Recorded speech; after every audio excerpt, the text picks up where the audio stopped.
were able to run us through the user interface, where we talk and show you how a user, which is the normal thing that you've been using, even if you might not have explored all on the Microsoft Teams, what you have been using. So we are going in another dimension today. We are coming in not as a user now, but as an administrator.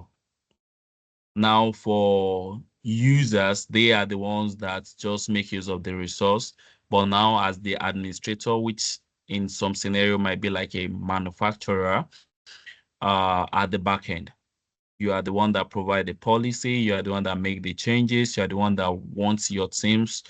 You declare the do and don't on your teams. Now, I don't know if some of us have heard about Link, LYNC, and Skype for Business then. Majorly, those are the backbone infrastructure of Microsoft Teams that we have today.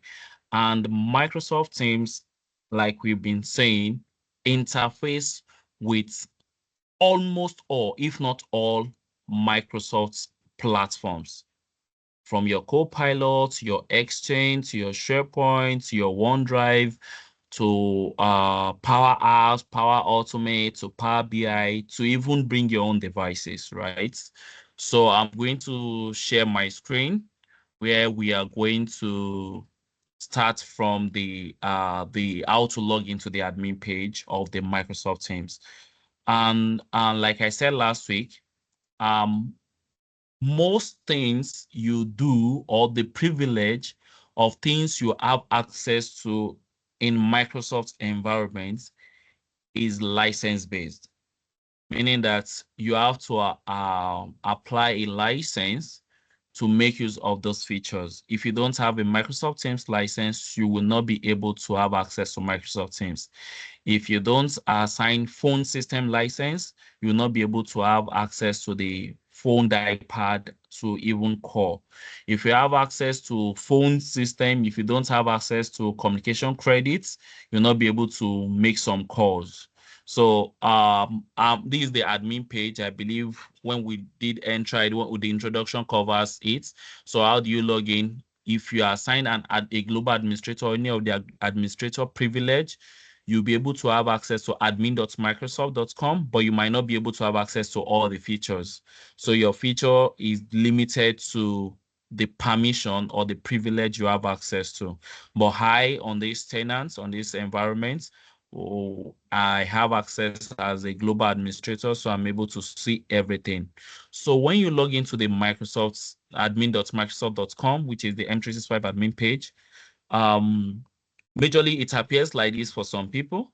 You click on show all, you scroll down under admin center, you click on Teams, right?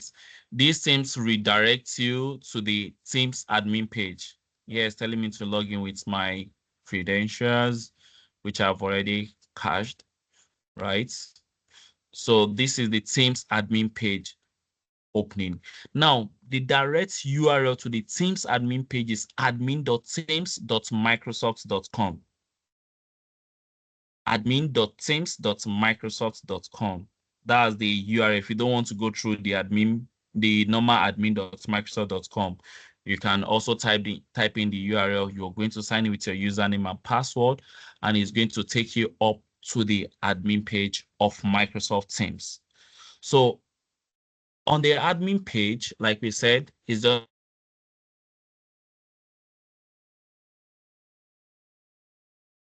this dashboard.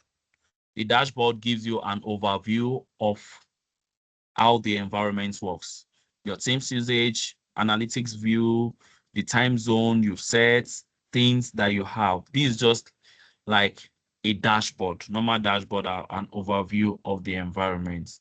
Now, for you to have access to this admin page, you have to be a Teams administrator or a global administrator.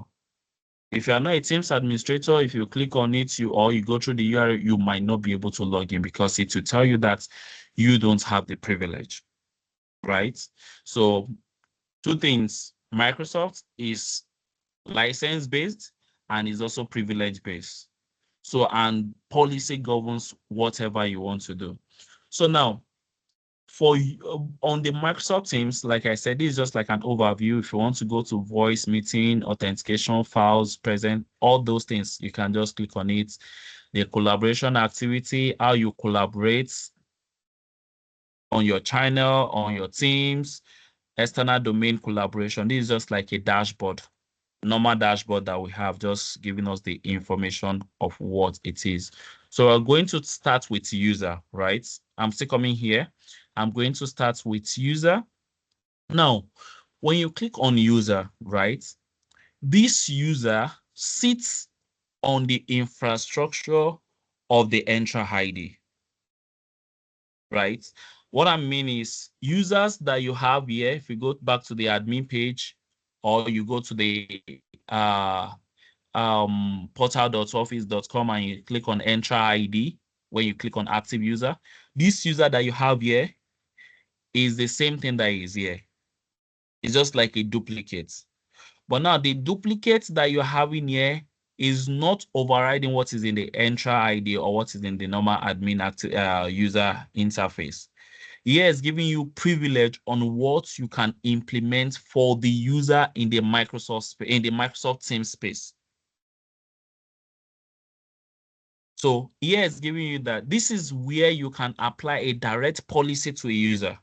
This is where you can make modification to that particular user in relating to his or her usage on Microsoft Teams. So now, let me click on any of the user. Let me click on these, right? So you understand what I'm saying. So this is it. I click on one of the user, which is a managed user from this place, right? So I click on this same user here without license. Now it's telling us from here. Sorry for that. It's telling us from here that first thing, user is unlicensed, right? Meaning that the user does not have license. Now, if you come to accounts, if you scroll down to accounts, you'll be able to see that this account is Teams only. Now, I made mention of something when I started about the relationship with Link, Skype for Business, and Microsoft Teams. So the first generation of collaboration tool for this is the Link, Lync. Anybody, you can check it out. Then it moves to Skype for Business. Now, in the process of Microsoft migrating from Skype for Business to Teams, to Microsoft Teams, there were some things that was put in place. Microsoft didn't just migrate and chunk out Skype for Business like that. So there's something they call coexistence mode, meaning that an old existence and the new existence relationship, meaning that Microsoft didn't just move everybody and say, we are no longer using Skype for Business. Everybody start downloading Teams. It created a cohabitation between the Microsoft Teams and that of Skype for Business. So for old users, for some people, which is no longer in any of the interface again, there used to be three options here. One is Skype for Business alone, one is hybrid, and the other one is Teams only. If you check on any environment now, everybody should be on Teams only, right? Because Microsoft has now fully moved users from Skype for Business to Teams, right? So that's the upgrade settings of itself. Then there are articles on that can give us more information on how the migration goes and how Microsoft planned it and the time frame. But I think that was even during the COVID that everybody was migrated fully. So now Teams. For this particular user, right? If you click on Teams, you can know the team that the person belongs to. Because this user does not have a license, does not belong to any team, you will not see anything here. But if I have added this user to a team and a channel, you'll be able to see it here. I'm going to create a team that I'm going to add some of the users, and we are going to test with it later on. Voicemail. If you remember last week, we talked about voicemail when we were talking about the call, that you can decide to direct a call to a voicemail if you don't answer or if you end the call, so that the user can leave a voicemail of a brief information of what he or she wants to achieve. But I think that privilege and that voicemail activity drive in Nigeria, I don't know of other African country, is not really used, because anytime you are directed to a voicemail, I think we end up dropping the call, right? But voicemails can give the recipients an heads up of what you need, right? So when the user is calling you, is having some information ahead of time. So you can set the voicemail, you can turn it on, turn it off for the user as an administrator. You can also customize the language, the answering mode, you can have it there, call transfer. Now, this call transfer is part of calls, right? Meaning that as an administrator, when, let's say, the MD or any of the executive is not available, or maybe let's say a call center, maybe the front desk person is not available, when the call is passed to the person, you can transfer the call to another user. Now, transfer to a user is transfer to a Microsoft Teams user in the organization. If you click on transfer to a user, it will tell you to specify the person's name. This name will only generate someone in your organization, right? Then you click on add. So anytime you drop a call or you did not answer, it will transfer the call to this person without you doing it. It's an auto process, right? So another thing, there's also transfer to a number. Transfer to a number is you can now transfer the call from your Microsoft Teams to your phone number.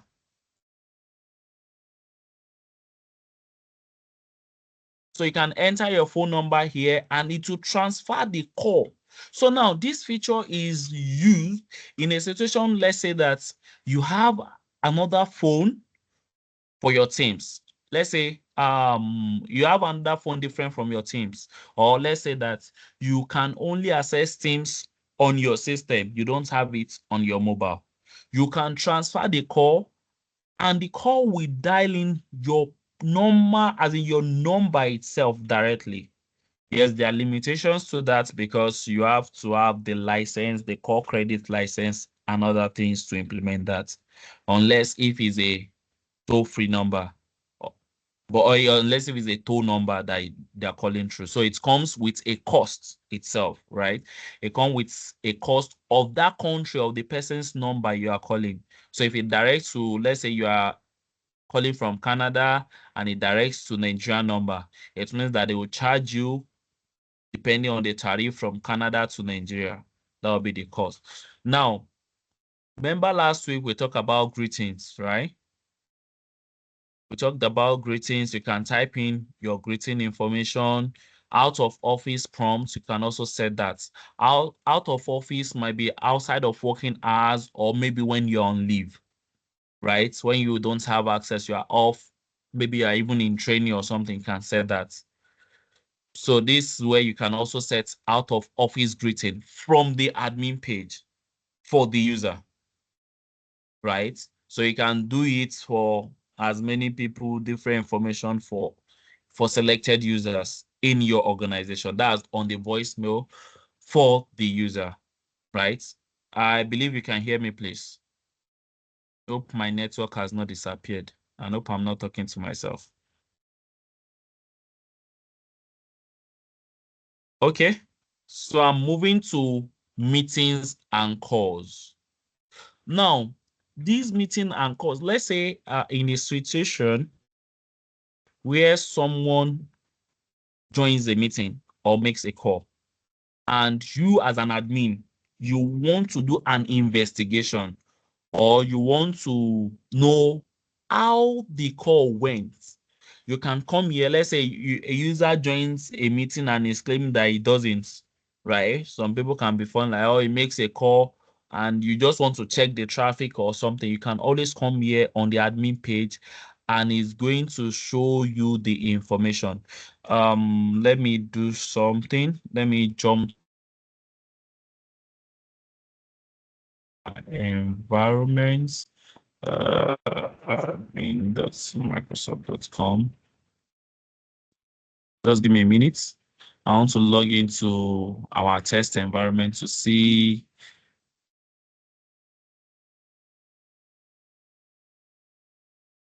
one of the activities that we are talking about, because most this environment is new.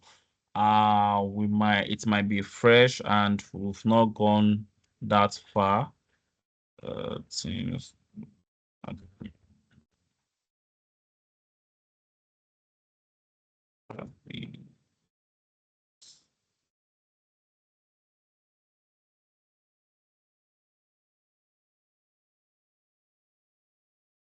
So I want to log into an environment that we can have more data there, because all these teams and calls might be blank here because I've not really used this account for anything much, because it's one of our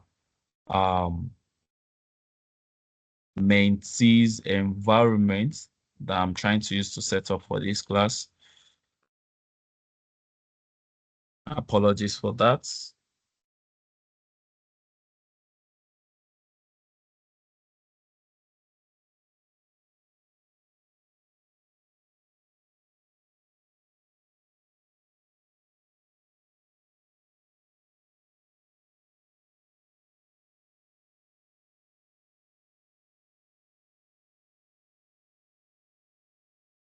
Keep explaining, then I will show you that. So Teams device, right? This team device shows you the devices that you are signed into, your Teams is signed into.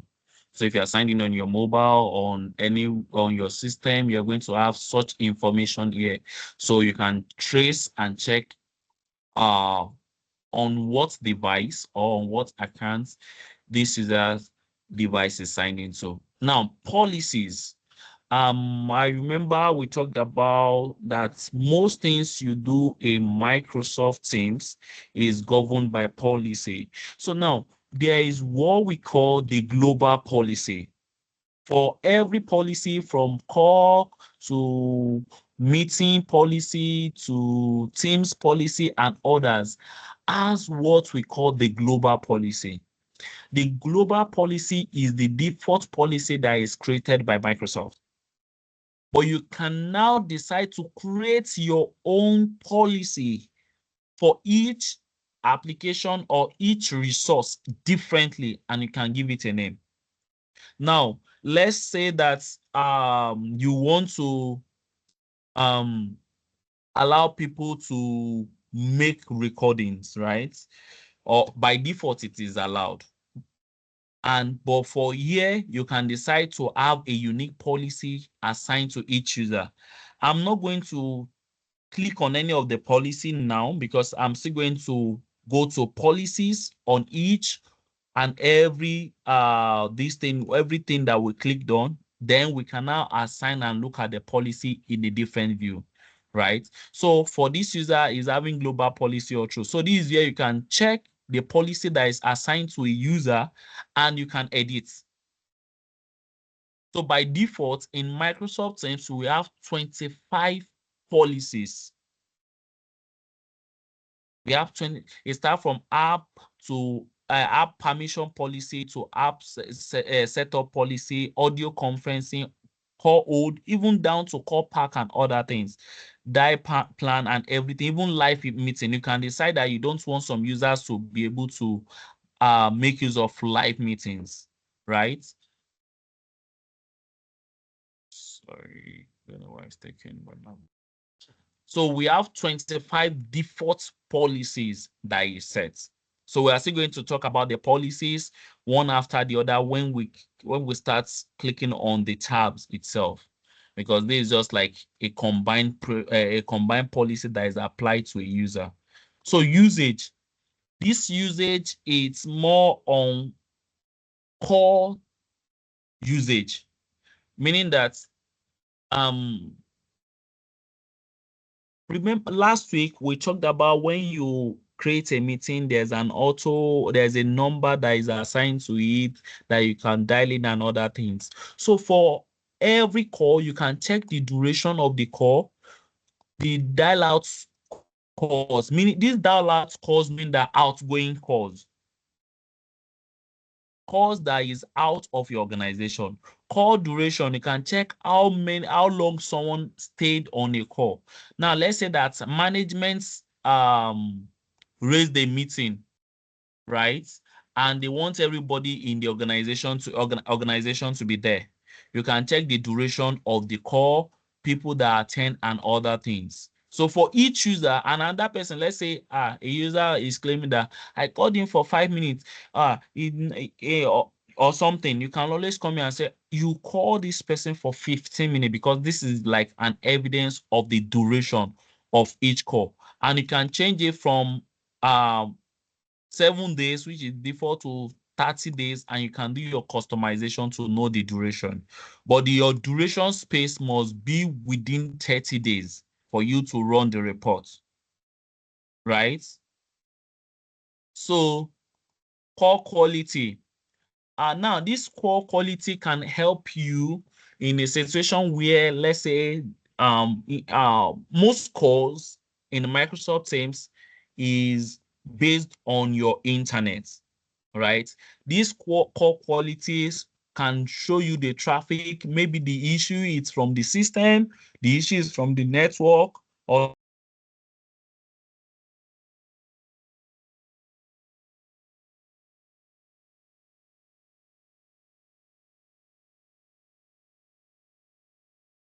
that's we can check the same thing. The same thing applies to other users as well. Let's in this user has made some calls.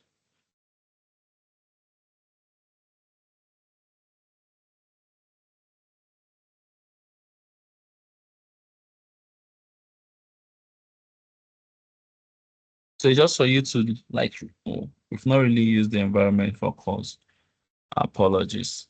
So that's on the manage user. Now, last week we also mentioned guest and external access, right?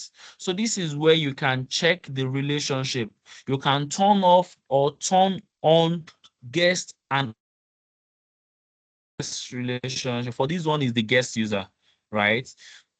So you can have a control of your collaboration within them. So you can decide to make private call. You don't want, for some organization, they might tell you that they want the calls to be within the organization. They don't want you to relate with anybody that is outside of the organization. You can turn it off.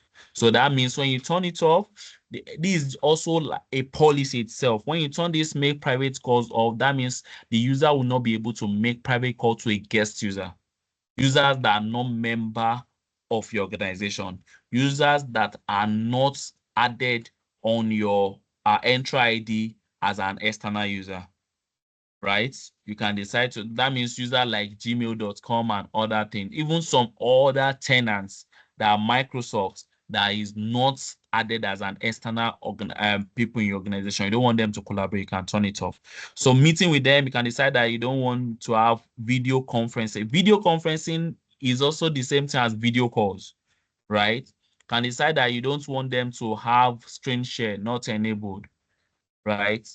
Entire screen means that you can decide, I don't know, when you try to share screen, if you try to click on share screen, you see some tabs. You see one screen, you see one that will show PowerPoint, some that will show screen one, and other things. So when you have entire screen, meaning that everything on your screen will be video, right? And when you say single application, meaning that you only want to permit only one application for them to share. So you don't want them to always share a entire screen with a guest user. You can set that here, and you can decide that no, they not enabled, that they are not able to share screen with external user. Meeting now in channel. On channel, there's this option um there's this option of, let me come here to have a channel created.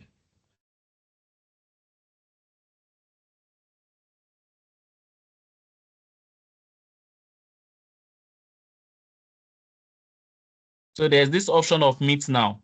Yeah. So you can decide to disable it in channel where there's a guest user. So that's what it's telling you, that you can turn it off, right? Meetings, edit settings, meaning that you don't want user to be able to edit any message that you sent. Anybody that type anything rubbish, you want it to be there. You can decide that you turn it off, you can turn it on, delete sent message, people can delete, or they can, if you want it to be, delete chat itself. If you want to even enable chat, you can decide to disable chat with guest user. I just want them to be talking and be rigid. So these are things that you can set, memes, stickers, and other things. When you are done making the changes, you click on save. Now, for every policy in Microsoft Teams, it's at least 24 hours for it to implement, meaning that it takes within now to 28 to 48 hours for the implementation. When you've applied a policy, and after 48 hours, you did not see that policy, you might need to raise a request to the Teams administrator for them to help you check what has happened from the back end. It might just be like the policy is stuck in provisioning or something. They'll be able to run some diagnostics too and help you resolve it in no time. But you have to wait for up to 48 hours to raise that request, because if you don't wait, they are still going to tell you to hold on, that the policy might just be in the pipeline. So for external access, right? External access are people with the that you've added to your environment, right? That that can have chat settings. These are people that you verified as collaborators in your environment. The other time I was talking about Teams, and that's under coexistence. Now you can see Teams and Skype for business user in external organization. Majorly, most I don't think there's anybody now using Skype for business again. But the reason why you have this here for some people will be because of the session border controller. We are going to talk about that when we get to calls, right? Because we are going to go to the telephony system. I told us last week that you can have your dial, you can bring like your phone into the Microsoft Teams. We are going to talk about that, and we're to talk about the session border controller. But it might be technical, but I will try my best when we get there to break it down for us. So now all external domains, meaning that any domain that is external, you can decide. So you can restrict it, you can block all, and ask specific, block all external domains. So when you say block all, you can decide, like when you click on it, you can block only specific domain, you can blacklist some domains. Now, this feature is useful, let's say in a situation where an external user is how will I put it like this? Is fraudulent, is not an approved person. Maybe it's all these guys that just create some random this time trying to extract information, try to chat people randomly in your organization. These are the scenarios that you might be applying all these restrictions, right? You are trying to have a control within people, the organization that your people chat or relate with on Microsoft Teams. So, but in some organization that they like open door policies, you can decide to have it allowed to everybody, right? Let's say some banks now, you can't just go through some users in a bank. Let's say a user in Zenith Bank, you just got the username and you just try to search for the person on Teams. You'll not be able to see it because they've restricted this relationship, right? I think the same goes to all banks itself. So you can't just reach out to them on Teams and just like I pick your email address from someone and you try to reach out to them. It's blocked. because of all these policies that is put in place. But for some organizations that does not have this restriction, you can collaborate with them. Have maybe one of your guys, you can just do it and just chat them and relay with them, right? We used to do it some days then when we are still learning. So here, teams are cannot managed by organization. You can decide that you want to permit people from there or restrict them, right? Trial now, people with trial teams tenants. Now you can create a teams alone, like all those people with Gmail, Outlook.com that are using the trial that are not really, you can decide to enable it that you want them to relate with you, right? Is where you can on it or off. Now, there's difference between Skype for business and Skype. For some organization, they use the normal Skype, which is, I would say, Skype personal, right? You can also relate with them using Microsoft Teams. I think this was introduced like a year, 2 years ago. It wasn't there before, that you and someone that is on Skype can chat, right? So this is part of the collaboration process. And if you don't want it as an administrator, maybe you are saying that more threats is coming from the Skype users, not the, you can decide to turn it off. And when you are done, you click on save. And that applies, and you have to wait for 24 to 48 hours to see the changes. And if the changes is not there, you can now raise a request with Microsoft support. Am I still audible? So I'm going, after this user, I'm going to Teams. These Teams is the same thing as the team we talked about last week. These same Teams, yeah, right? This is the administrative end of how you manage Teams creation, team settings, policies, the templates, and other things. So this is when you want to like create a team, or you want to manage how these teams is created, right? Now, I remember when Joseph was explaining, he made mention of something that if your organization is large, like 3,000, 4,000 population, that people are, these are the employees in your organization, right? You might want to restrict the creation of teams and other things, because Teams itself creates, like we said last week, creates SharePoints, creates a group, creates you can enable the group to have email account, and just imagine how many unmanaged group you might end up creating, they might end up creating, especially for users that don't have full knowledge of this. They are just playing around. You know, there are some people that they are just so curious that they just type and just like, this thing, let me click on this plus and see how it goes. Does it give me the privilege and other thing? They don't know the impact of it.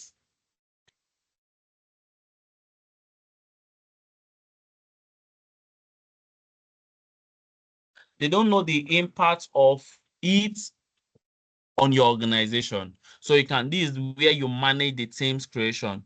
So still on the admin page, you click on manage teams. So here is telling you by default total user in your organization, that these are the internal users. You can see the guests if I have.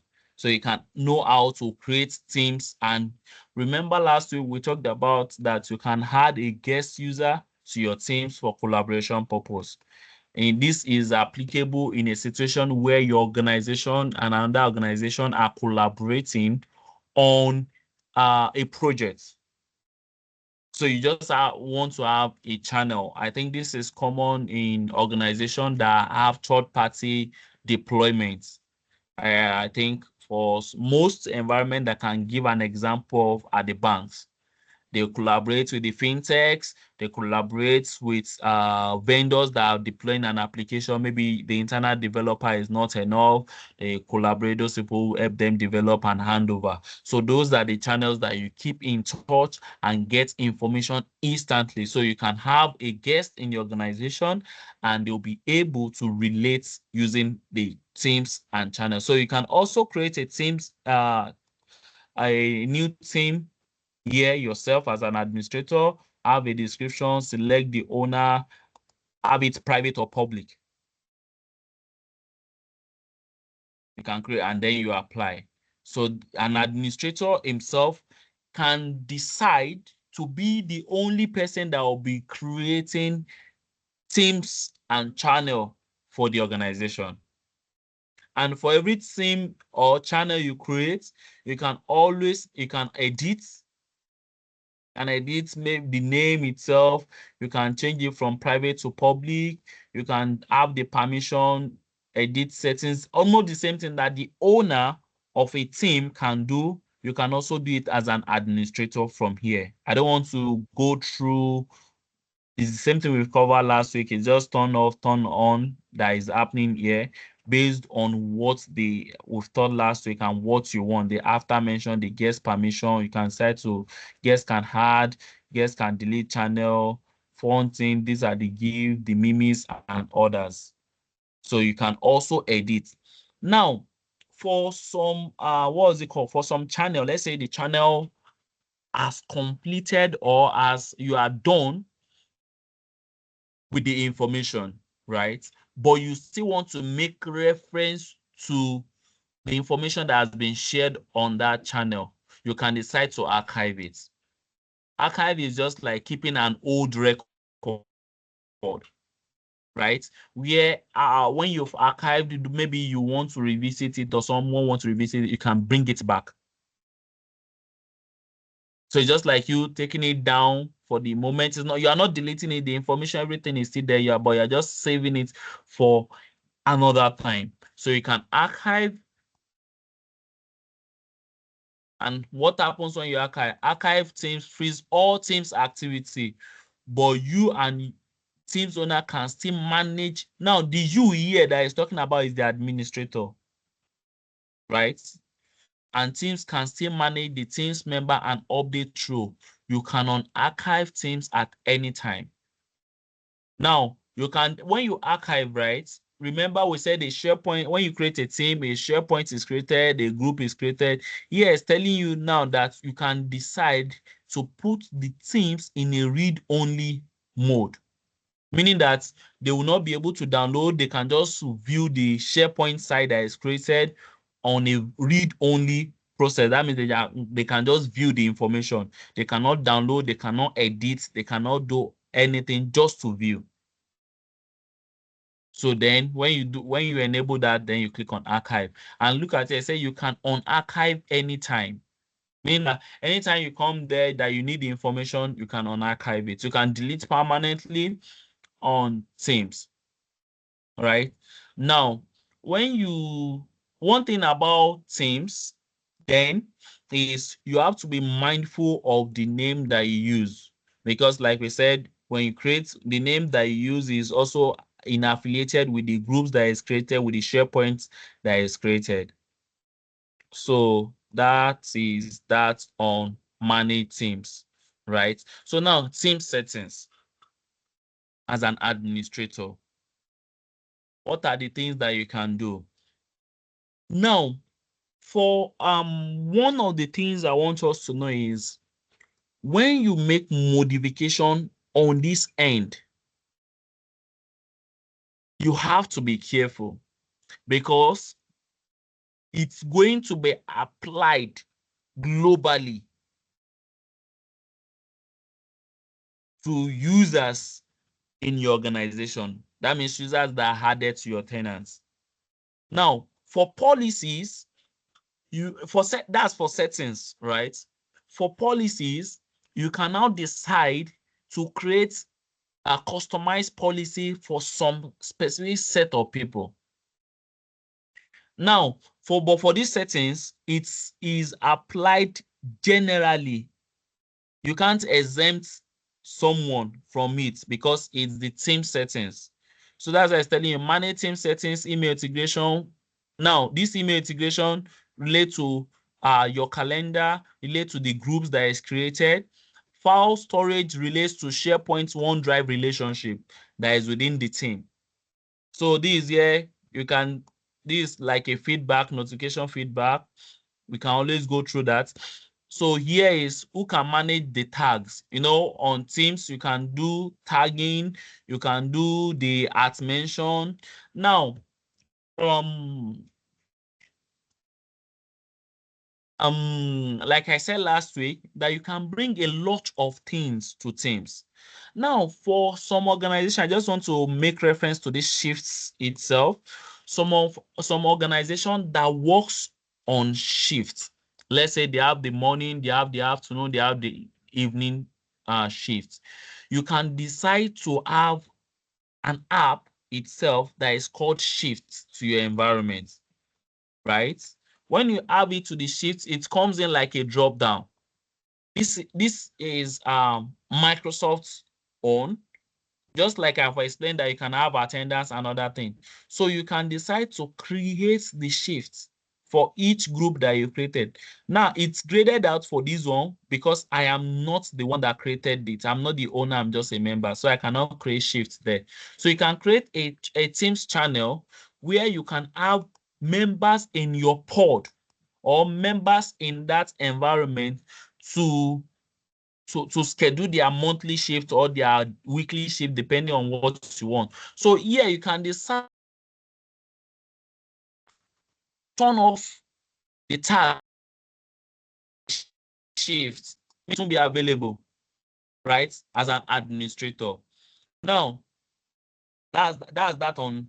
If you have any question, you can drop it on the channel. And if you have any comments, please, if my voice is not audible, if you need me to go deeper on something, you can drop it on the chat, please, so it can be engaging. I know that the mic is turned off because of distraction and other things. So now we told you that this can be integrated with your email. So now for email, you can send email to the group that is created to a channel. And how do you do that? Let me come here to this environment. Let me just create a team.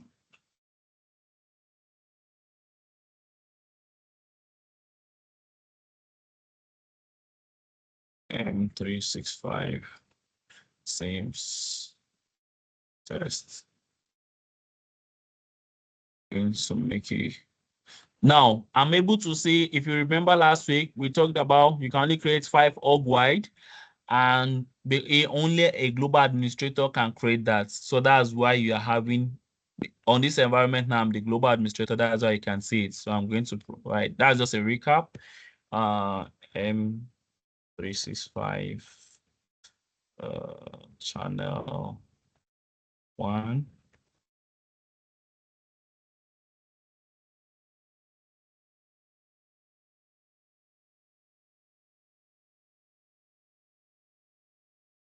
So M365 channel 1. You can decide to have control posts. Now, remember, we can add our members, we can rename it, and now you can. This is the feature I want us to see here. Get email address. So this channel itself has an email address.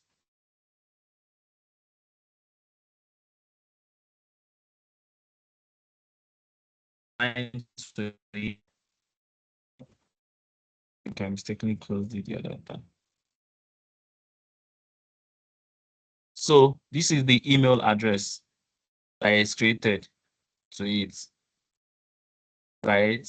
It said only members of this is the advanced setting. This is where you can remove the email address. You can decide anyone can send email to this address. So if you click on anyone can send to this email address, when an email is sent to this email address, a member of the channel every member of the channel is going to get that email, and a copy of the email will be sent to this channel. You're going to see like a message, like someone sent an email to it. And look at here, it says that you can decide to turn it off as an administrator. So this SMTP, Simple Mail Transfer Protocol domain, these are you can create some customization, right? To get channels that can send an SMTP email, the same email to your this thing. So you can just enter the domain. This is you being specific. So for file, we said that teams can relate with other file share folders like Citrix, Dropbox, Box, Google Drive, and others. So yeah, you can decide. These are the now. I know you might have a question that what if I want to integrate other ones? You might not be able to integrate other shared folder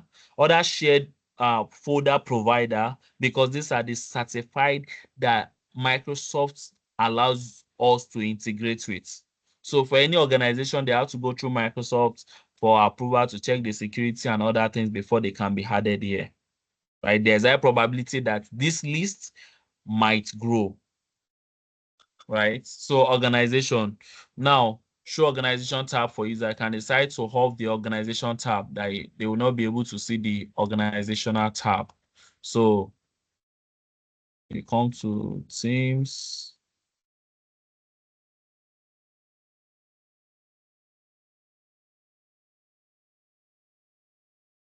Into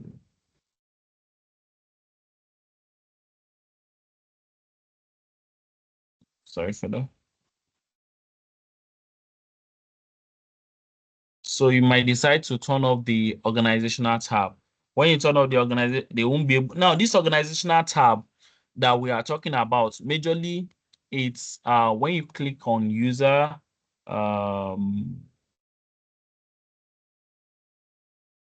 this is the organizational tab here, right? So there's a way that's on Microsoft, you can have it linked that you can see the for chain of chain of order. Let me put like that. Let's say you can see the manager, you see the arrow to the assistant manager to the head of department. You now see you can now see team lead. You now see members on team. You can have this organization sets itself based on the hierarchy of your organization from Entra ID down to Microsoft Teams. So on Teams admin, you might decide to have that. Your organization might decide that that level of information is too confidential for some people. So you can decide to turn it off, right? So for devices that are joined to your system and other things, this is where you set it. Now, for you to log into some devices, right? You might decide to set a secondary authentication, especially for Surface. All these there are some devices that we call Surface Hub. Just like the Surface computer itself, there are some that they are conference devices. There are other example of them is conference devices, right? You can decide to have a secondary authentication so that anybody that wants to sign into it, you can provide the required PIN to them. So this is where you can set it. So now, this scope directory also tells you about you can restrict your scope search. That means the how your Microsoft Teams search for users, for informations, let's say for document, and you can restrict them. This is where you can set this. I will beg anybody not to really play with this as an administrator, because when you restrict it, it might affect the management when they are trying to search for some info. You yourself, you don't really know that this is what you've done, right? For this search control. So safety and communication, role-based chat permission, you don't really need that. This is just you setting some supervision permission on chats, right? Uh, these are shared channels, right? You have to, last week we talked about the channels you can create. You can create a public, private, or a shared channel. Hope we remember, like if you want to create, you come here, you click on add a channel, channel name, let's say M365, channel 2, right? So this is the shared channel here. You can standard, private, and shared. This standard is almost the same thing as public, right? but it's standard, shared, and private. Please take note of that for those that will be writing some Microsoft, let's say MS 700, Teams administrator. You will need to be careful of the terminologies, right? Even though you are right, you might miss the mark because of that. So that's that on Teams settings.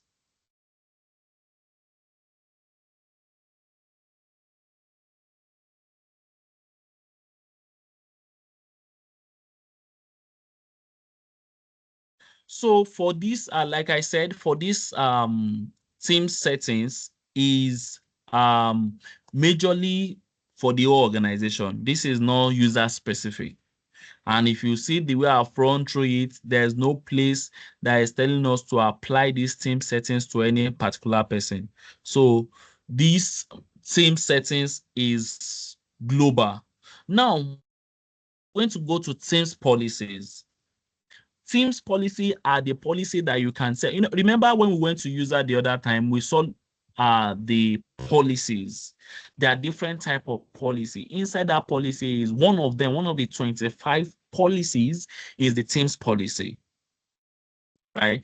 This Teams policy, you can say, I told you there is a default one that is created that is called global. Now let's click on this global. Let's explore what it is. It just gave us the name, the description. Discover private teams is turned off. Create private channels is turned on. That means anybody that has this global policy assigned to them can create private channel, right? Create shared channel. They can create it. Invite external users to a shared channel is allowed. Now, in your own organization, you might decide that you want to discover private teams. You don't want a shared channel to be created. You don't want external users to join. So you can do all you just have to do is come here. I will always say that people should not tamper with the global permission because it's by default. Click on add, create your own policy. We said Teams policy. We can give it any name. Now I can decide I want this one. I can decide I want everything turned on, or I can turn it off based on anything that you want. You click on, you see it here. Now under customized policy, you see assigned to, we've not assigned to anybody. If you click on view user, you see that nobody is assigned to it yet. So these are just the general information, external user, blah, blah, blah. No. So how do you apply this policy to a user? Two ways you can assign to user. You can click on the policy here, select that particular policy, right? Click on manage user, assign user. This assign user means that you want to assign individual. You can decide to do bulk. Assign to a user here, and you can decide to remove from bulk user, unassign from bulk user. Now, these assign users, now when you click on it, you can search for the name of the person you want to apply it to.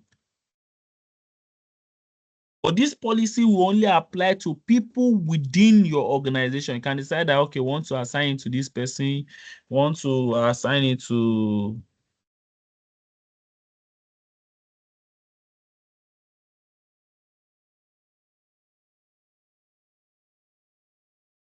so you can, these are the multiple users, and when you click apply,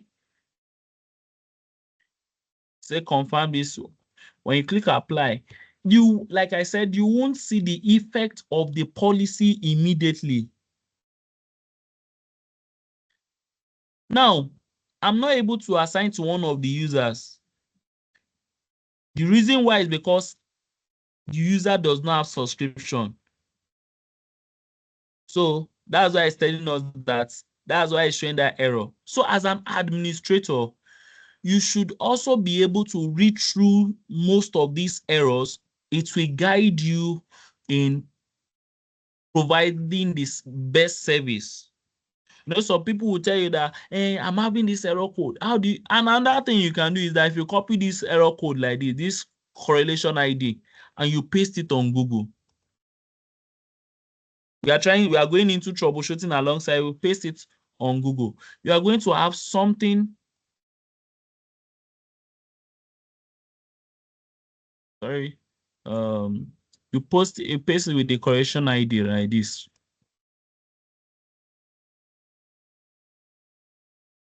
See, it's going to give you like an action plan. You can now decide that, oh, it's relating to Teams.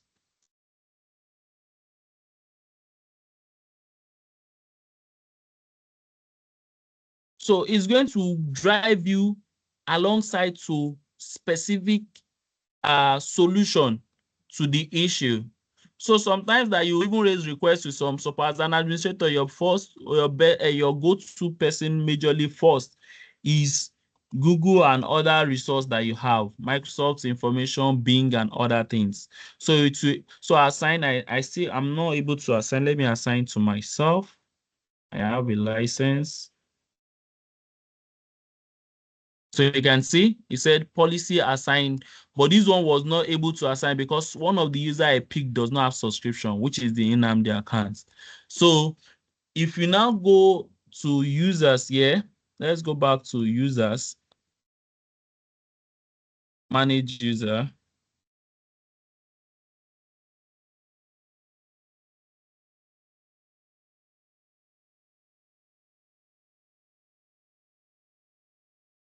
You can see that the policy has been assigned. But like I said, you might need to wait 24 hours to 48 hours for the policy to be implemented before you can raise the request. So you come to policies here. What we did was Teams policy. So if we come to Teams policy, you can see it has changed from the global that is here.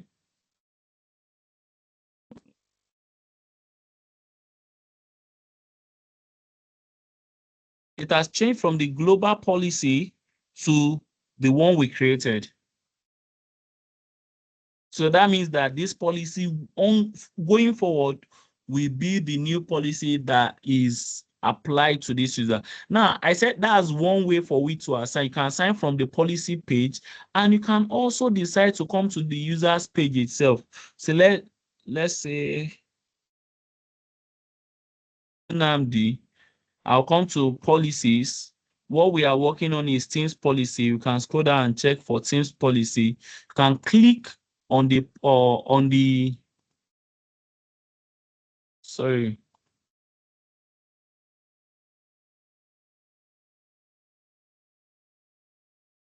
Teams policy, select the Teams policy, scroll up and edit. So you can edit and click on that same policy. You select the policy, you scroll up and click edit, then you'll be able to see the policy. You can decide to have multiple policies for different users. You can decide to categorize them.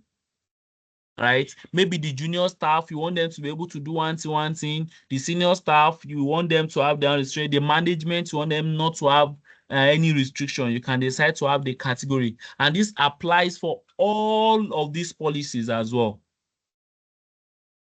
And how do you remove the policy? You can change the policy back. Majorly, you can no account can stand without a policy. You have to apply a policy to it. Is either you apply the default policy or you have a customized one that is created. So that's how you assign from the user's end. So that's on Teams policy. So we've learned how to create, assign. You can also edit. You can duplicate as a template. You can manage user from here, which we've tried. You can delete the policy. You can duplicate the policy. Maybe you want to reuse that same policy, but you want it as a template so you can duplicate it. So group policies, right?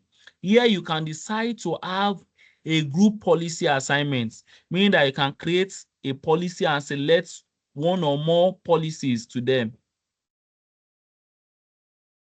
So you can say, let's say Teams. This is the policy. So you can have a lot of policy that you want to group together. But those policy must be one thing that you want to apply. So let's say this one, let's say M365. These are our teams. Want to apply to people in the team. This is one we created. Select, you can select the team's policy. So if you have other policy, you can create it. Mean that you want to apply this policy to a group of people. Rank, you can decide to set the rank. So now if you say is it one is more effective, it has up this thing.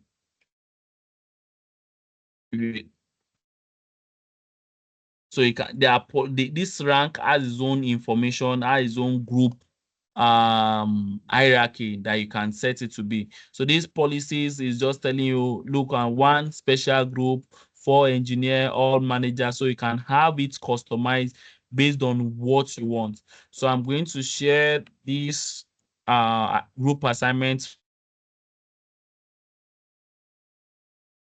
I will also have it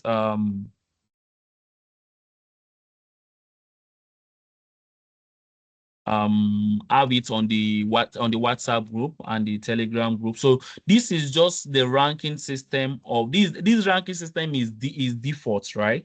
So if this is you applying a policy to a specific group of people, maybe you don't want to assign it to each individual.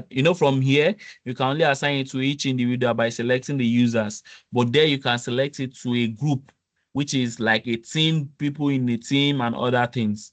So teams templates. Now, these teams templates come in like a grant where when you want to create a team itself, you can decide to have like a draft that is already created. So there's a way, the look, the feel, the information, you don't need to add or remove some other tabs. Like if you come to the normal teams itself, when you click on the channel, you can decide to have the hard tab and start adding. But from the template, it's already there based on what you want to do. So now from the admin end, you can add your own customized template by the organization. So you can decide to create a new template which everybody will be using, or use an existing one, or start with you understand? You can decide to make use of these templates so that it will govern the creation of your teams. Some you can even set down to this one, like now, if you click on it, you can just give it a test and the template description, long description. This one is just the description. This one is mandatory. You select the country that you want, which is part of the template. All this information, it will come along. Okay, let's just M365 templates.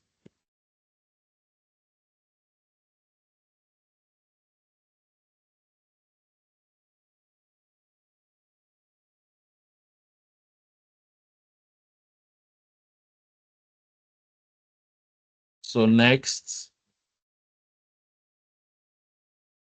So now we can decide that we don't want this general to be the one. Can decide to say that okay, sorry. Can decide to add one new channel, let's say M365 channel defaults.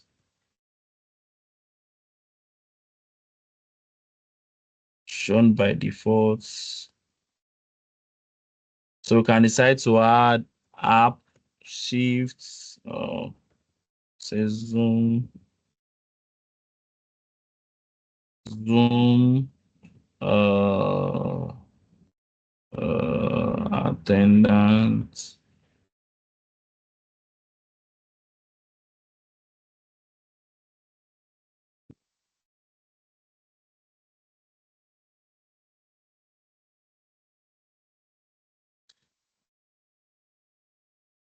And decide to have, let's say, box. These are the tabs that will be created. Done. So submit.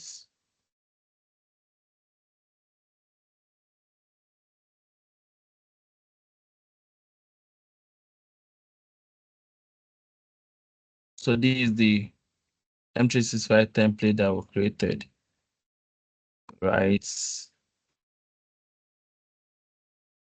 If it's now available, I will try to create a theme from a template. Let's refresh.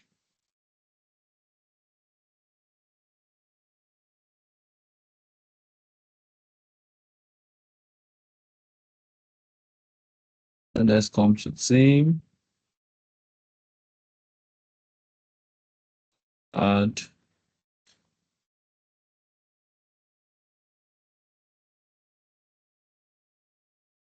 create a theme.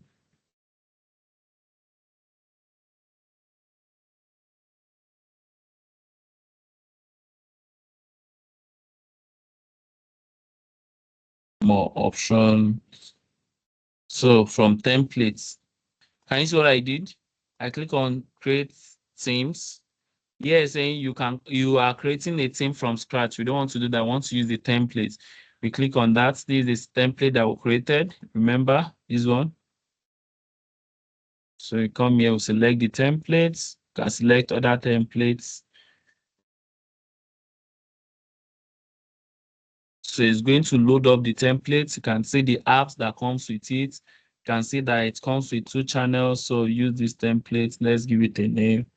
Tests M365 templates.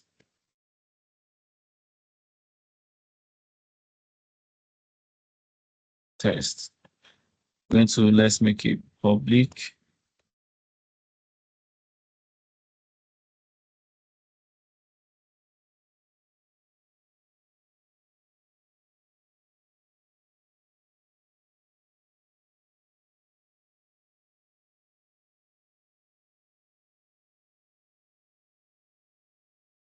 So it's trying to get the information, everything from the template that we want to create, and it's going to create that. So let's wait for it. So we can continue and come back to this so that we don't end up wasting time.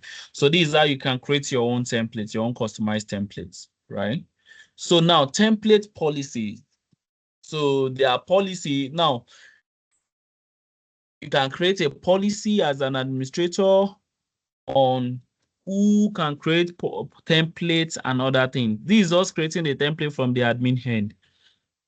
So yeah, this is the policy of the templates, right? Now, what this policy does is you can decide to know which of these policy, which of these templates will be made available. You can hide. This one is just simple, right? So this template policy is just for you to know which policy is applied to who. You can decide that you don't want some templates to be visible. So you can look at that from here, right? So let's go to our teams. Let's see that. Okay, still creating. So here is just the global policy. What is just telling us that on these templates here, okay, I don't want this template to be visible to anybody or this thing. So you can decide to hide or unhide any of the template. That's just what this policy is doing. It's just as simple as anything. So we are going from there. Teams update policy. This teams update policy grants us the ability to the usage of the teams. So you can also create your own unique policy, but let's just run through the default one. So here it's telling us the new, this one is just telling us about the information of the new Teams client itself, so that they know that we have the Teams Classic, which is the old one, and we have the new Teams itself. So it's just telling us that it will not be available. So you can create Teams Show Preview option if it's there. And these policies are just simple things, right? They are not really much. So the reason why it's showing this information down is because you can decide that you want classic theme to be default for your users in your organization. And you can decide that the new themes is available. This Teams policy is the Teams application, is applicable to the Teams application, right? So it's not, it's the Teams application that is deployed. So that place helps you to control the deployment of Teams bank-wide. Sorry, I said bank-wide, organization-wide. So I'm using currently, I think I'm using the Teams, the new Teams, right? For some people, they're using the Teams Classic. For my Outlook, I prefer to use Outlook Classic, not new Outlook, because of favorite of me. That's what I'm used to. That's my favorite. But when Microsoft is making some changes based on security, maybe based on design, maybe based on compatibility and other things. So that's why they give timeline for you to be able to adjust to the new features that they are putting in place. So settings, it's related to the coexistence that we talked about earlier on. So majorly it used to be 3 options here where you can change the coexistence of it, but even here, that's during the upgrade. I don't know why Microsoft still leaves it there, but I believe they should have. So these are just what it is. This is just relationship with Microsoft Teams and my Skype for Business, which is obsolete, out of support on that. So we are done with Teams and users. If you have any question, please leave it on the chat so that we can address that. Is 9:20. So back to our templates that we were creating. So I'm skipping for now. So you can see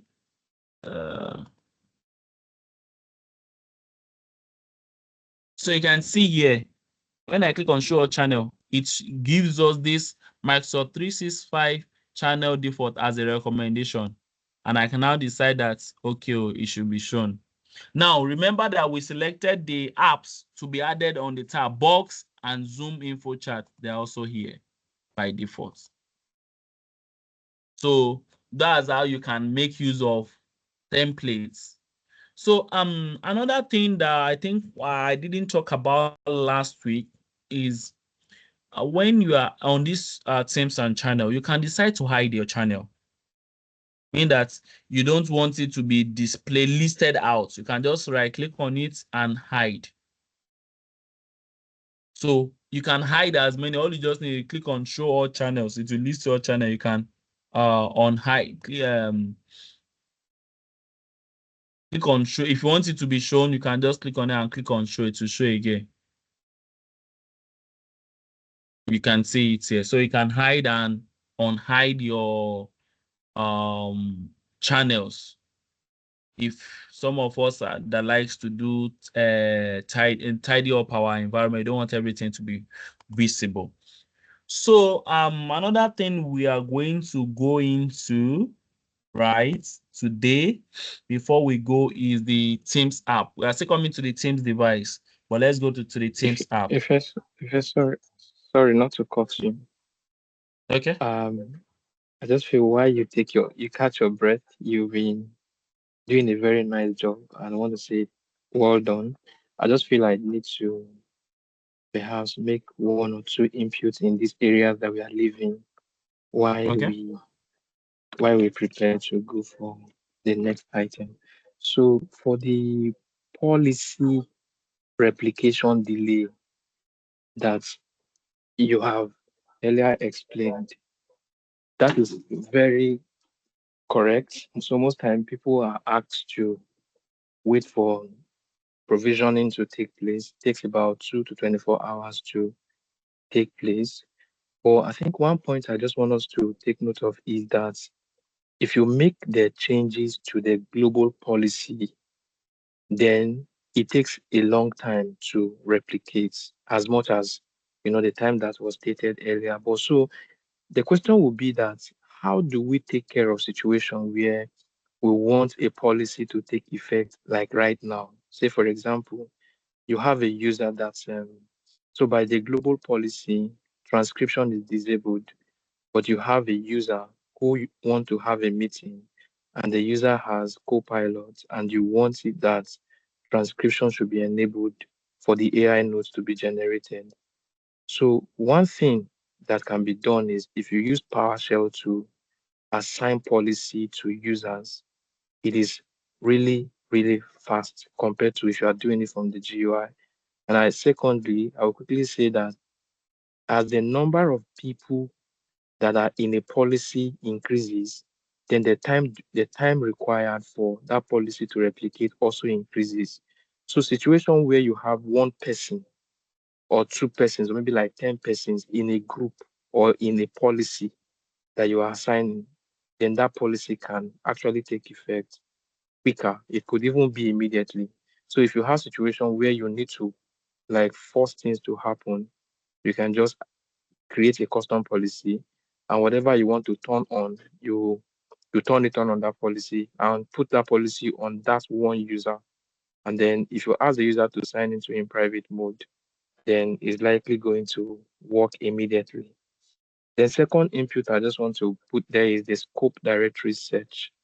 So for the scope directory search, is actually limit, like you've rightly explained to us, it actually limits the search. So, but the question will now be that why is it if there is limitations per search when that is turned on, then what is even the advantage or what is now the use of the scope directory search in the team settings here? So this comes to play. So if you go to compliance admin center and you set up communicate, if you go to set up information barrier where you say people in HR should not be able to, which you've actually explained to us also. So if and then you don't turn on scope directory search, then your information barrier policy is never going to take effect. So that is the reason why scope directory search is there for you, just in case you come across it. And then your our mentor here has told us already the impact of this. If it is turned on, you can be searching for somebody, and then they say it's not, you can't search, it's not available on Teams. So, but the areas where this is, I mean, the area where this is used, and that is the only area I have seen it used, is that you have to turn it on for information barrier policy to work. So, I think one other point is about the Skype for Business. So, I think Skype for Business on-prem is still being used. I think it's some organization who do not want to adopt changes still make use of Skype for Business on-prem. Whereas at 2021, Skype for Business online has been retired. So these are just the few inputs I want to quickly put, just in case I'm not able to make this contribution after the end of the class. And just so you can also catch your breath, because I see that you put a lot of energy to this, and the passion driving this knowledge to our head is actually very, very, very, important and is well appreciated. So thank you very much, Ife, for this. So I hope that you've catch your breath a bit now. So let's go on. Thank you so much for that, Joseph. I really appreciate that. Yeah, thank you so much for bringing the application for the scope search itself and Skype for Business on premise. Usually, um, I know that it's here available. Thank you so much. Thank you so much. And I believe that everybody get that information as our MVP and our latest is a 104 certified engineer is has contributed. Thank you so much for that. So I'm still coming back to Teams device, right? Because of our time, because if you are going to go through this Team device, you might end up spending a lot of time. And I want to take this Teams device with voice, right? So I'm going to talk about the Teams manage apps. That's the Teams application itself. When we are talking about Teams application, it means that there are different apps that can be integrated with Microsoft Teams. There are Microsoft certified applications.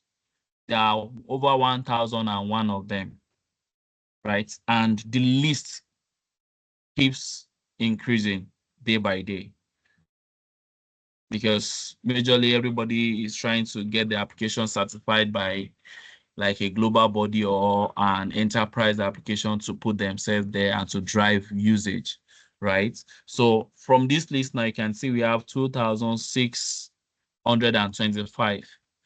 You might be surprised that I can come tomorrow and you can see 3,000, right? They keep reviewing and other things. So this is where the admin, you can see where it's showing allowed, you can decide to block and other things. Okay, let me cite an example of one thing that happened of recent in my organization, right? Um, Management noticed that people were using Read AI. Everybody is just using Read AI. And this is an organization that, due to privacy issue, recording is restricted to some specific people. For you to get access to record, you have to get approval from different chiefs, like the chief of this, the chief of this, compliance, clinical. So you have to get approval from it. Now people started using Read AI. And you know what 3DI does? When a user or someone that have 3DI enabled joins a meeting, it starts taking minutes of the meeting. And when it's done, it sends out um the minutes to everybody. So the manager like, so these people are recording us. We don't know they are more privacy conscious. They are trying to look at what information is being passed out to some people, which information. So they decided, and it was effective immediately, that that application should be blocked for everybody in the organization. Now, as a Teams administrator, how do you do that? Right? All you have to do is you come to the manage application, you can decide to block it. And when you block it, it won't be available for users in your organization on Teams. There's now another level to it on Azure itself that you can now decide to delete the application permanently, that it will not be there again. But that's another story. That's for people on enterprise application. So just imagine as that scenario that the management does decide that we don't want this application to integrate to our environment based on their own personal belief. So you can decide to block the application. When you block the application, look at it, when you block this application, it won't be available to users in Teams app, even if a permission policy allows it. We are still coming to the application policy itself, right? It will still be blocked. Block out keep existing graph connection. Yes, you can turn off graph connection for individual.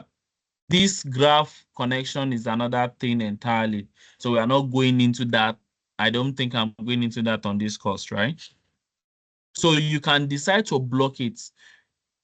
And now, in a situation where that graph connection is still there, you can now go to the enterprise architecture and delete it permanently. Because if the connection is still there, that means people who have already subscribed to it will still have it. But people that want to subscribe newly to it won't have it. So that's what that information is trying to say. So you can decide to block it. So it's better to even block it ahead of time for you to do more stress. But you don't just block any application without you looking at your business scope to like, is it applicable? Because the organization that told you to block it will tell you that another time allow it. So you can decide to block and allow. So now you can see some certification, publisher attest to it. These are just other informations that you need in case you want to make a decision about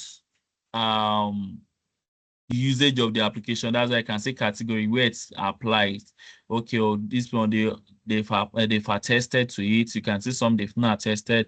This is just giving you an heads up on how you can make use of this application. You can decide to read more about it, click on the application, get the information, go to their official link and get more information on that environment. So now for each application, you can now decide to have a policy that governs how these applications are being used. So on this global administrator, no, sorry, on this, sorry for that, on this global policy for the application permission, the name of the policy is application permission policy, right? You can decide, this is just the global one that is there, but you can decide, let's create a customized one, right? M365 app permissions. Can decide description, you can decide to have description or not. It's not compulsory. If it's compulsory, you'll state it there. Can the all apps? No, you don't want all apps. You can decide to block specific apps. So you can select the app that you want to block. You can decide to say you want to block Zoom. Let's say box one. Okay, you can click. So in case you're not having the information, you can click on manage apps. You'll be able to have that information of the applications that you want to block or you want to permit. So on the policy, you can decide to check which application meets your organization.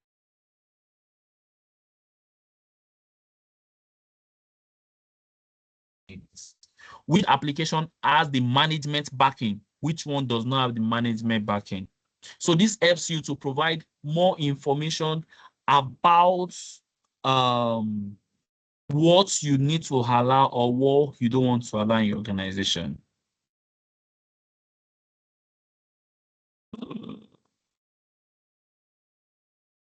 So that's okay. Let me create, just hold on, please. I really people free me now. I'm almost done. Okay. So these the policy, the ones you want to allow, the one you want to block. You can decide to block it totally. Now, oh, I think the reason why it's not show, why it didn't show before is that there are categories. Apologies. There are categories. Now, you can decide to block Microsoft apps itself, the one that is developed by Microsoft. Now, I think that's why when I was trying to search, I was searching for a third party one. So let's say Shift. And decide to block Shift. I don't want anybody to use Shift in the organization. I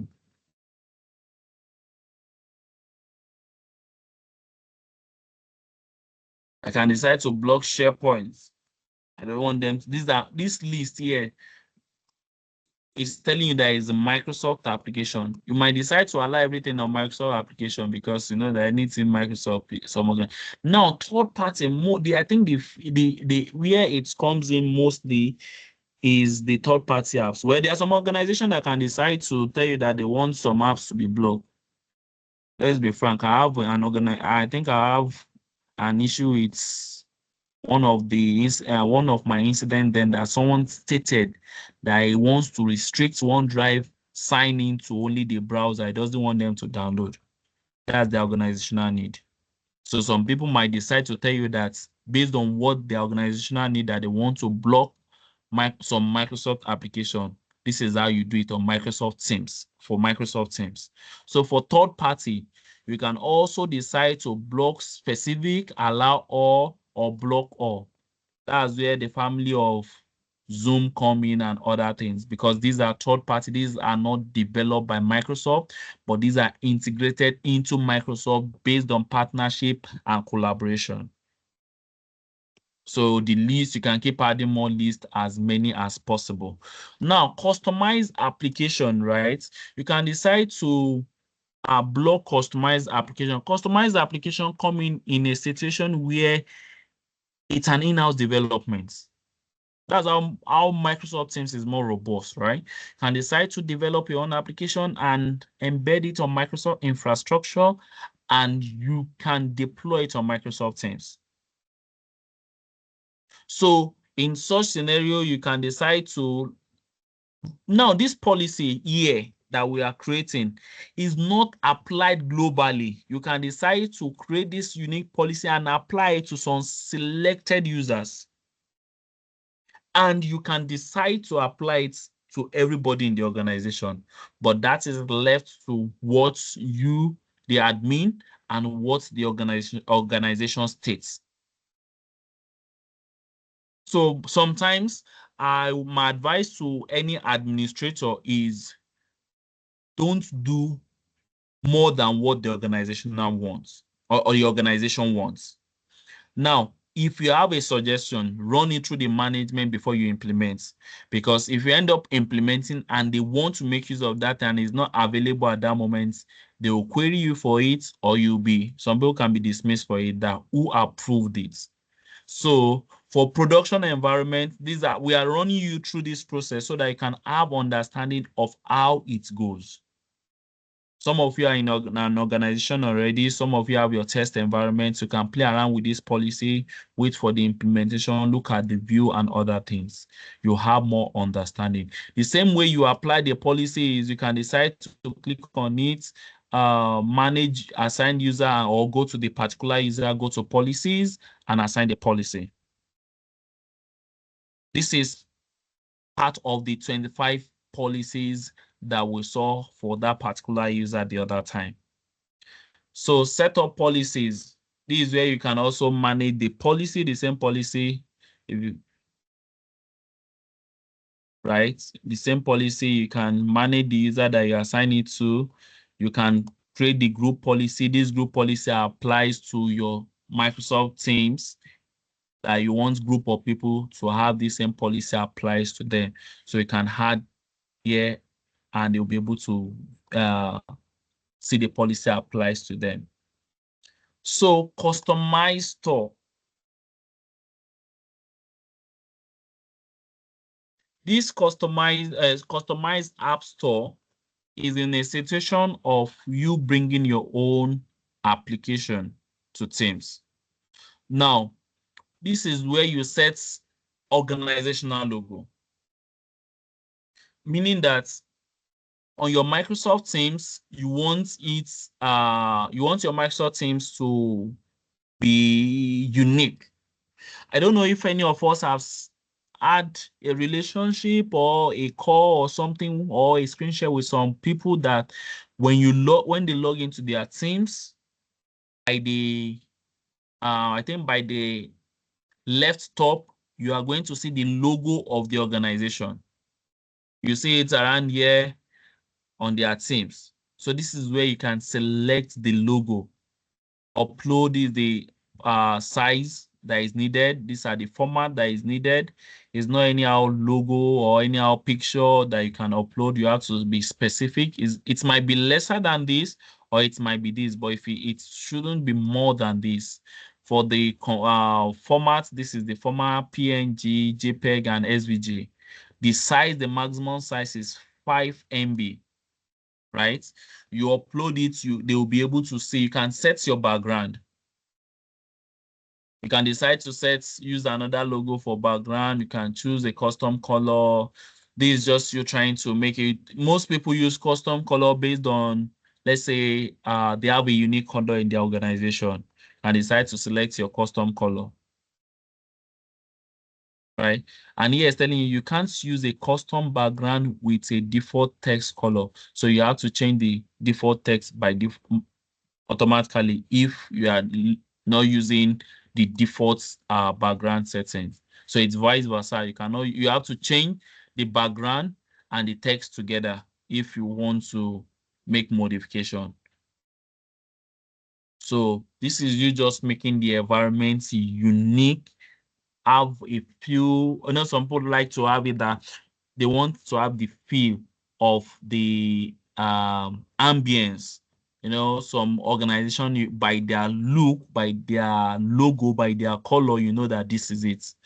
let's say NNPC, is green, yellow, um, total, you understand, some banks, some organization, so depending. So you can have these also in your Microsoft Teams. So the current time is 9:43. So on these notes, I'm going to place today's meeting I'm going to drive it to a conclusion for today, because by tomorrow we can go through other features and I don't want to exceed the time. So before that, when you set all these, you can click on the preview. You always have your preview look of your Microsoft app page. When you set in all the color and everything, this preview just give you a look before you save. Thank you so much. So over to Joseph, to Rafiah for more contribution or other things. Thank you. All right, GD, Ife, thank you very much for the detailed. Can you hear me, please? Yes, I can hear you, please.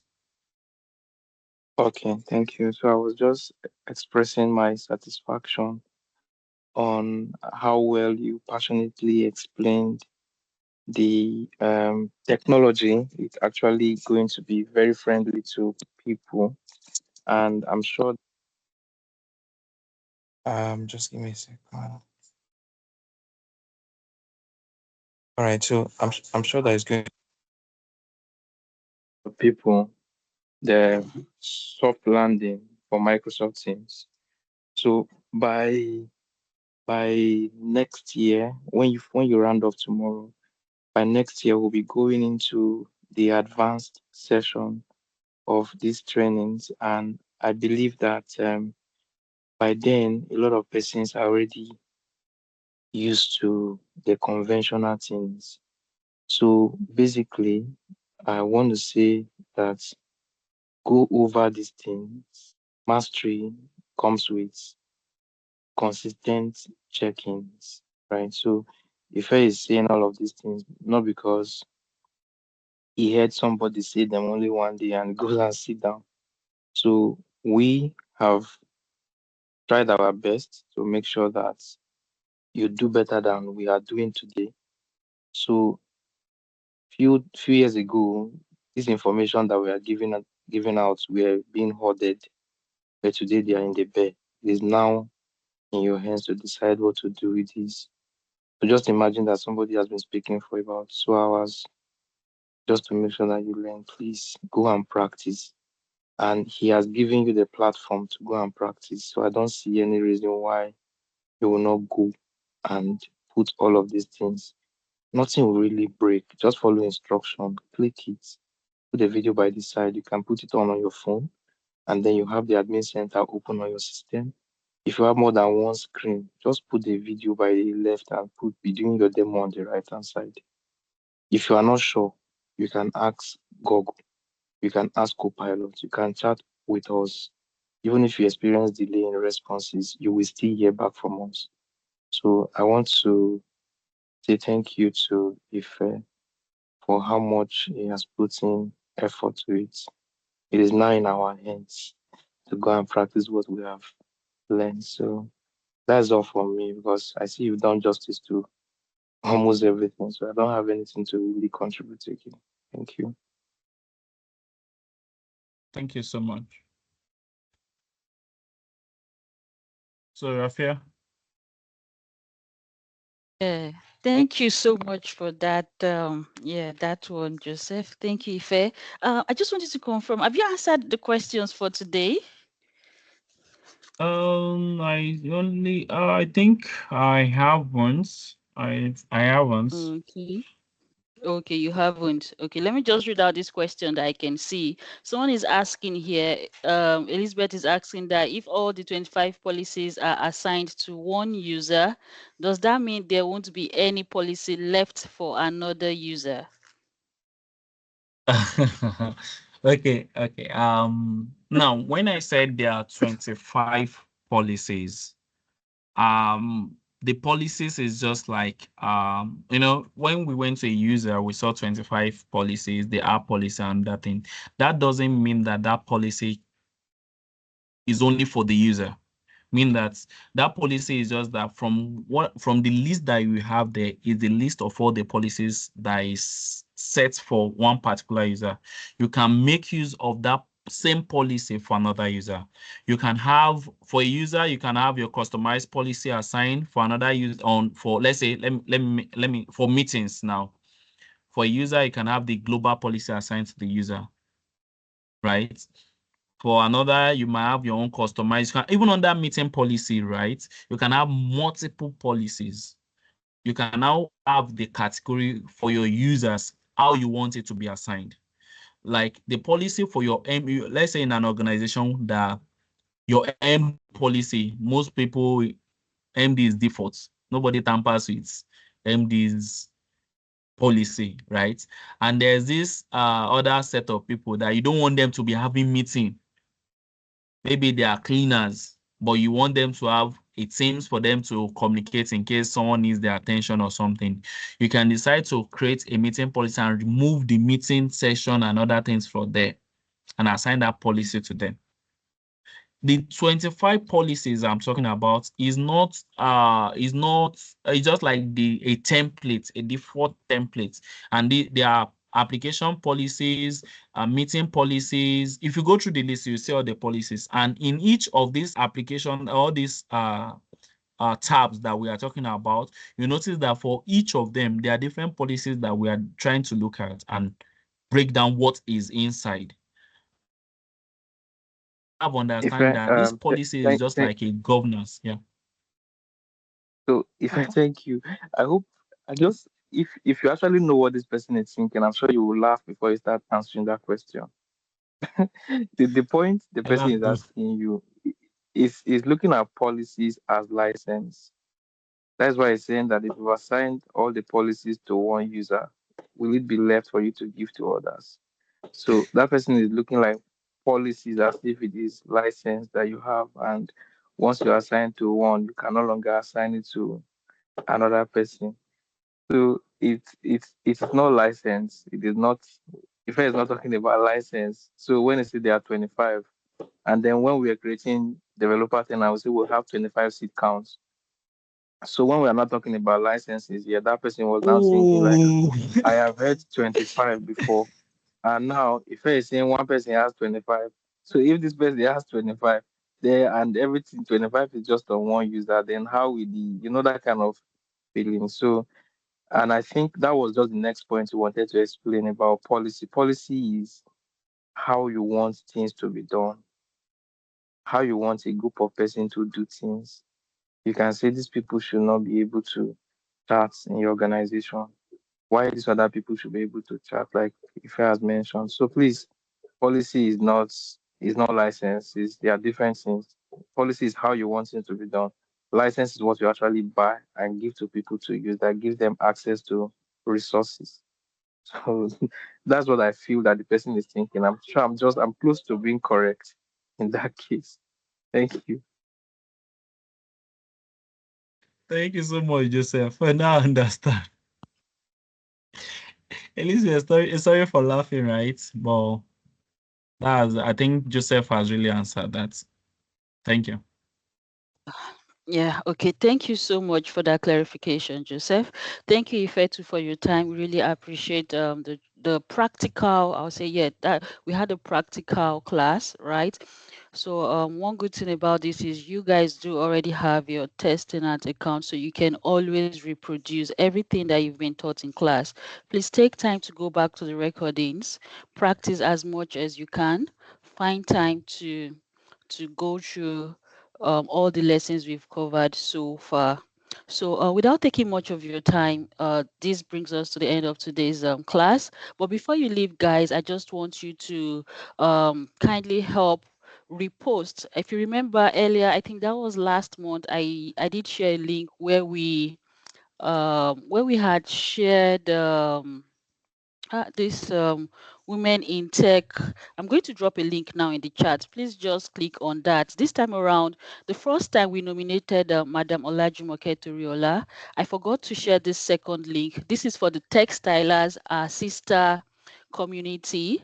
I call them our sister community. Only that textilers focuses more on women, right? Rather than both genders. Their own focus is women in tech. So that their sister company. And also, I think Madam Olajumoke is a co-founder of Textilers. So just the same way we nominated Madam Olajumoke the first time I shared her link, I would want you to also do the same for this. When you click on the link, all you need to do is share on your LinkedIn profile. I think the more you share, the more the vote counts. So if you share on LinkedIn, if you share on Twitter, if you share on WhatsApp, that's three different votes, three different counts for each. So they kindly help support our sister company in Textilers. Your do I say your vote matters, and definitely your vote will count. You can share on LinkedIn, Twitter, WhatsApp, whichever other social media platform you can see on that site. Please do well to reshare, or do well to post. It's not just by clicking on the link, you have to post it. Click on the platform, the social media platform you want to share it with, and that's how it's going to count. Thank you all so much for your support so far, and your commitment to learning. Yeah, just like Joseph said, tomorrow we're going to be rounding up the class so we can have time for those of us that are yet to write our exams. We can have ample time to prepare for our exams. At least 3 weeks is more than enough to just round up your preparation and take your exams. So while we're please, Ife, can you talk about integration of third-party apps and automating workflows in Microsoft Teams next time? Yeah, I don't know if that will be included in. Okay, thank you, Victor. I don't know if that will be included in tomorrow's class. If okay, Ife wants to talk. Ife, please, you can answer that question.